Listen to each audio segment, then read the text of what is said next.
want to talk to you a little bit about my friend Seth, and I really appreciate you coming out, Seth. Seth's very busy with all of his media. For those of you who are not football fans or don't follow football, Seth Joyner holds a distinction that no linebacker in the NFL can claim. He is the only linebacker in the history of the NFL. We're talking about a long time. I mean, the history that has over 50 sacks and over 20 interceptions. The only one. Not Ray Lewis, not Brian Urlacher, not Lawrence Taylor, Seth Joyner. Come on, guys. Eagles Hall of Fame, and Seth isn't allowed to say it, but I can. The next one's the NFL Hall of Fame. That's where that guy belongs. All right? 3-time All-Pro. So, preparing for tonight's show, I didn't tell Chase until just a little while ago that Seth was going to be joining us. But Chase took some time and prepared some questions for Seth. And I'm going to punt. I'm going to see how I did that? I'm going to punt. I'm going to start with the questions, and Chase will jump in. But I've got Chase's notes here. I'm going to get, you want to do them or you want me to do them? You can do them. You want me to start for you and then you'll take over? All right. So Seth wants to know all kinds of stuff about, or Chase wants to know all kinds of stuff about Seth, and he thought it would be interesting for you guys to get to know a different side of Seth. So for those of you that have watched Seth on his show, and we're going to plug that in a minute, because if you're not watching Seth, you're not watching the most honest commentary you will hear in the NFL.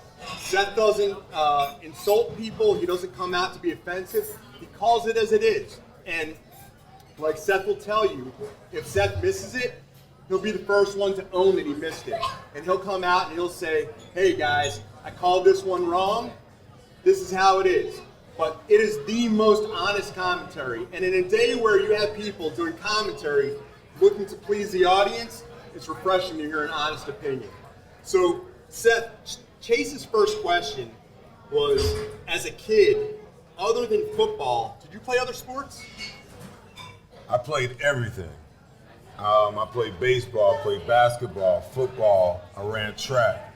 I tried soccer. How'd that go? That didn't last. Too much running.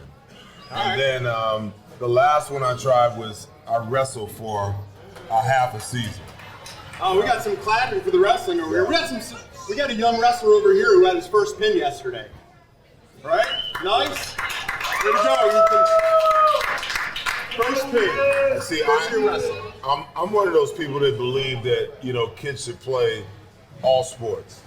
I'm not a big fan of sports now. I've got a 21-year-old son, who plays sports coming up, and this whole club thing, where you can only play one sport, all year long.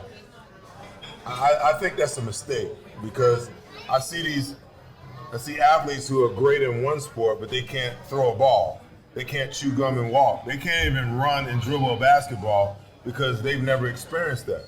So I grew up playing everything. So I always felt like I was a more rounded athlete, So each sport offers something different, a different skill set that it develops. You play baseball, hand-eye coordination, got to be able to see the ball, get the bat on the ball. Basketball, footwork, wrestling, body control, all these different, every sport supports, some skill set. So by the time your kid gets old enough to figure out what sport he really loves, now you've got a well-rounded athlete instead of a guy who can only or a young lady who can only just do one thing. How do you think those different sports, Seth, help one another? Like the muscle groups that you work in those different sports, how does that help one another? Well, because it's really building, different skill sets. Like, when I played football, my footwork was good because I played a lot of basketball growing up. Like, basketball probably was my number 2 love to football. But I played a lot of basketball. Hand-eye coordination. I got 25 career interceptions. Linebackers don't have that many career interceptions, but I could catch a ball because I played a lot of baseball, a lot of hand-eye coordination, catching the ball, hitting the ball. all of these different sports, they factor into, how much of an athlete you turn out being rather than just being locked in on one thing. Chase is shaking his head because last night he had a basketball game and his team tied, and it was an offensive battle. 28-28. It was more like football score, but his team battled. They worked hard, but he's shaking his head because he loves playing the different sports, and he plays basketball, he plays soccer, he plays lacrosse. Switch it. He's gonna run. What's that? Switch sports all the time. I can't hear you.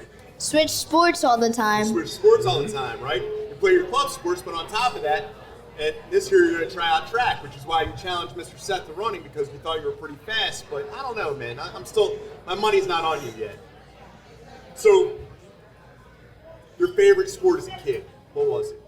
My favorite sport? Well, it started off with baseball.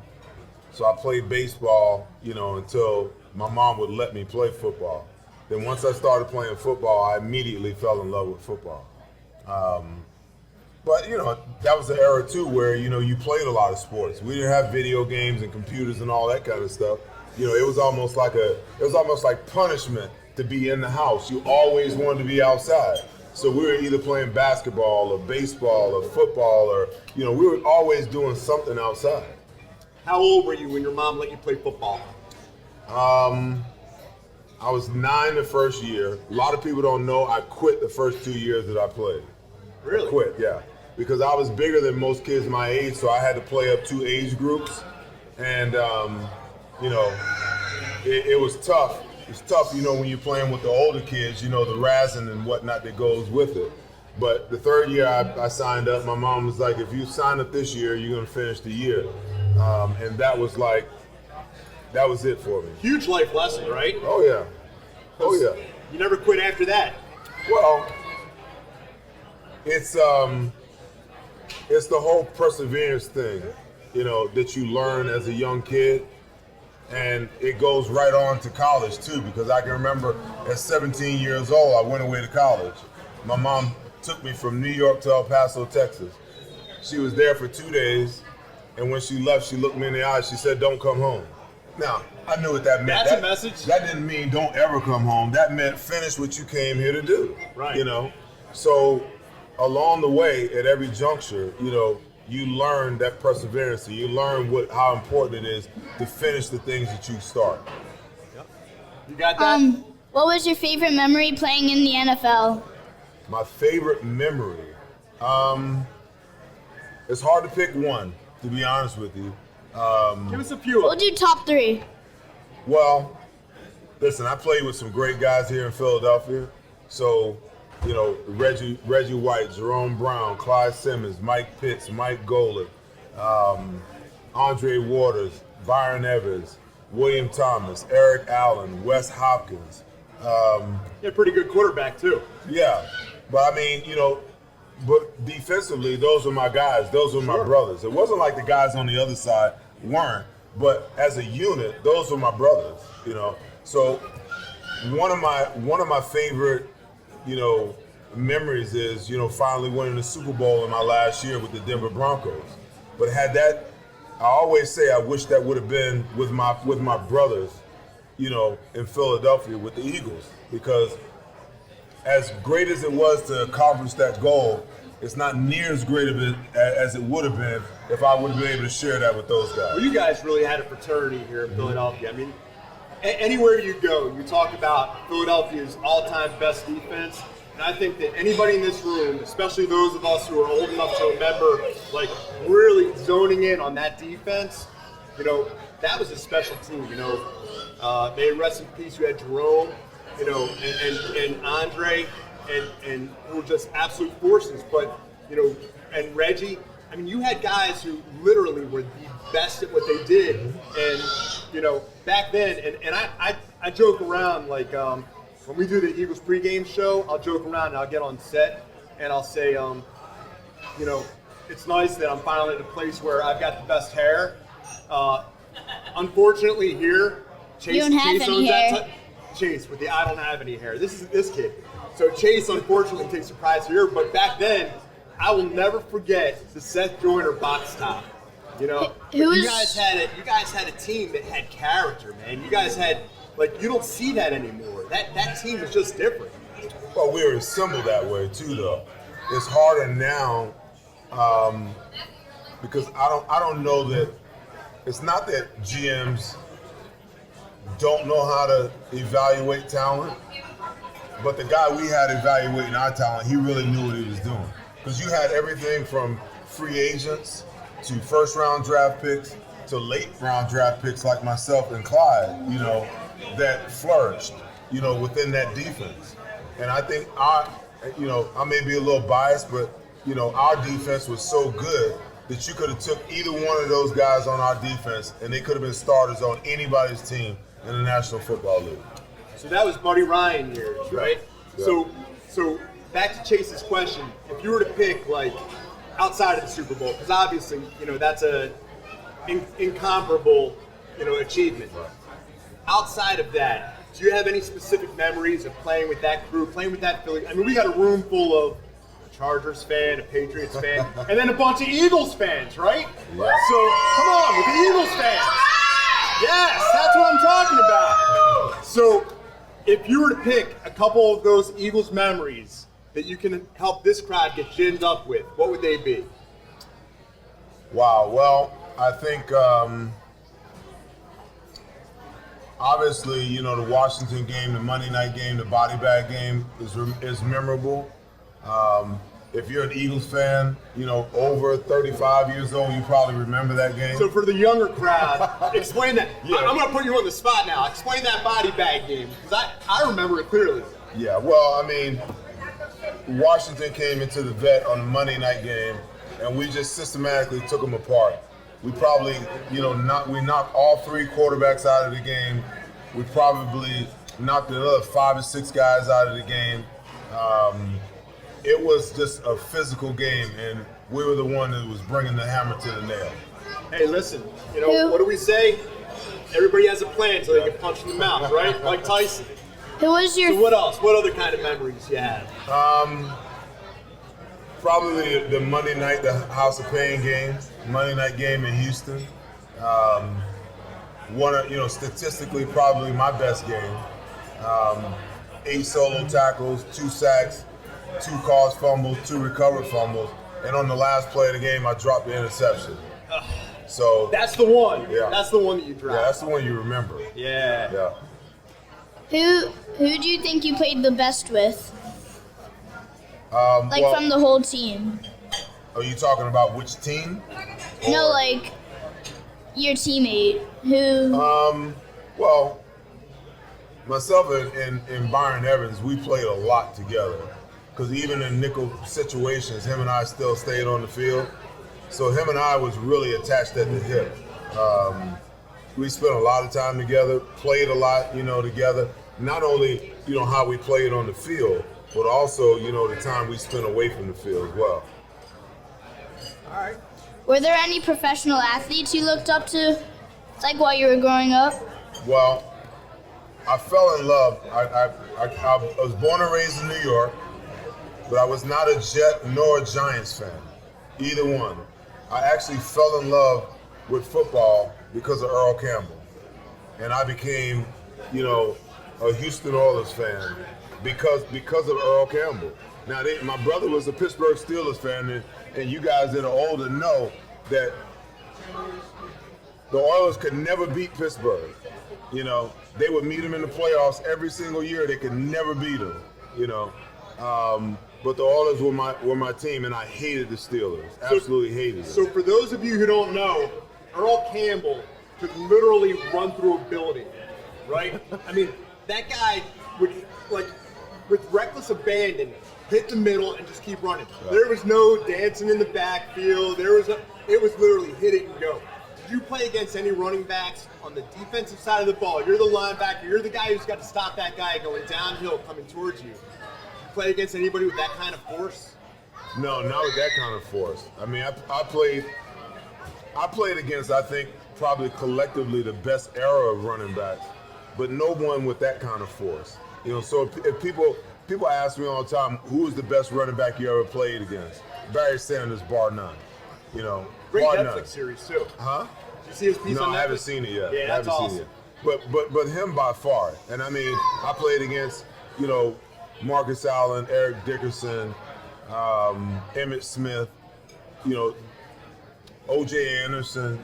There was a plethora of really good running backs during that era and that time that I played, but no one could touch Barry Sanders. No one. Man, he had footwork. Can you imagine Barry Sanders behind that Dallas line, what he would have done? So if he had the benefit, and Cowboys fans hate when I bring this up, and Seth and I had to agree. Seth recalibrated me because I told him that at the beginning of the first Dallas game that my Dallas Cowboy friends and I broke up until the end of the game. And Seth deadpan looked at me. We were on the set doing the pregame show. And I'm not going to lie, it made me a little uncomfortable. And said, I don't have any Cowboys friends. and I'm like, man, this guy like literally just like looked right through my soul and judged me on this. But, if he had that line, he had Lomas Brown, I think was probably his best offensive lineman. But outside of Lomas, he didn't have guys that could literally move the entire defense. No, I mean he made a lot of, and I think he ranks like in the top 10 all-time rushers. But a lot of the yards that he made them on his own. It wasn't like like Emmitt, and I have the utmost respect for Emmitt. Played against him a lot of years, but he didn't have that kind of offensive line where he would get the ball and you could drive an 18-wheeler through it. The yards that he made making people miss because oftentimes the second he got the ball, there was a defender on him right away. Yep. What made you like different athletes? Say it again. What made you like different athletes? What made me like different? What would attract? You mean like what would attract him to an athlete? Like what did he see in an athlete that he would like? Like what kind of athleticism? Well, I like guys and young ladies in the sports world that are serious about their craft. Not everyone is as serious about it. And there are some athletes that do it, for different reasons. Like who doesn't take it like a joke? Like who takes it seriously? It's not necessarily that they take it as a joke, but a lot of times what happens is, in order for you to be the best, then you have to commit yourself, the time, the effort, and there's sacrifices that you have to make. There are some athletes that are willing to do that, but at the same time, there's some athletes, that kind of shirk the work, And it's hard when you're on a team and you're committed to doing things the right way, and you're watching guys that are not committed to doing things the right way. Their actions don't match up with their words because they say that they want to be a champion, but they won't put the work in to be a champion. What would you say was your greatest athletic talent? My greatest athletic talent. I might not, Chase. I might say it wasn't even a talent. I think my strongest asset has always been my mind. Strength of mind, willingness to study and commit to memory certain things that I needed to know. It's not easy being an athlete, period. It's really not easy being a professional athlete. Because you have to have the full commitment. Absolutely. And it's really hard being a professional athlete from the standpoint of, you realizing every single day that there are certain things you have to do. It's discipline. So I had a coach a long time ago that told me, he said, discipline is doing what you're supposed to do, when you're supposed to do it, whether you feel like doing it or not. So there are some days where, I might get up and I might not feel like working out. But just because I don't feel like working out doesn't mean that I should give into that. I know what I have to do every day to be the athlete that I need to be. And that means going to the gym, running, working, doing whatever you got to do, even on those days when you don't feel like doing it. So guys, we've got 2 more questions that Chase is going to ask Seth. And then we're going to take a quick break. We're going to come back. We're going to open up some of these awesome Panini National Treasure football cards and see if Seth has any opinions on the guys in here. I put Seth on the spot on that, so if he does have an opinion and you hear it, I take no ownership. No, I'm sure. I'll own it with you, Seth. So Chase, you got 2 questions left, right? Go ahead. How did you feel when you saw your first football card? Like with you on it. It was kind of weird to actually see myself on a football card because I grew up collecting them. Gosh, I wish I would have saved them. I had no idea, but I had like shoe boxes and shoe boxes of cards, and we used to flip them and trade them. But to actually see myself on a card for the first time was kind of surreal. Chase and I were talking about flipping. We have a bunch When of you threw it Chase to the cards. wall. We're going to do an entire show on flipping cards because these guys don't know about flipping cards. That's how you collected your cards. Well, I mean, what you did is one person was odd, one person was even. Yep. And you would pick a number, and no one knew, So you just flip, and whoever had the put the last card down won the batch. Or against the wall. That too. Right? All right, Chase. Hey guys, Chase has one really important question. Go ahead, Chase. One last question. Do you think you can beat me in the Oklahoma drill? That drill has been outlawed. Lucky for you. Oh, come on. Chase, you're going to take that? All right. So listen, guys, we're going to take a real quick break. We're going to come back. Chase is going to give away 4 more boxes. We're going to open up National Treasure. And listen, thank you to the Jersey Goat. These guys have awesome food. Eat, take care of your servers. Chase's Aunt Alicia's around here somewhere. Thank you, Aunt Alicia. And come on, Aunt Alicia. Oh, she's back there talking, so we're not going to interrupt her. We're going to break. We'll be back in a minute, guys.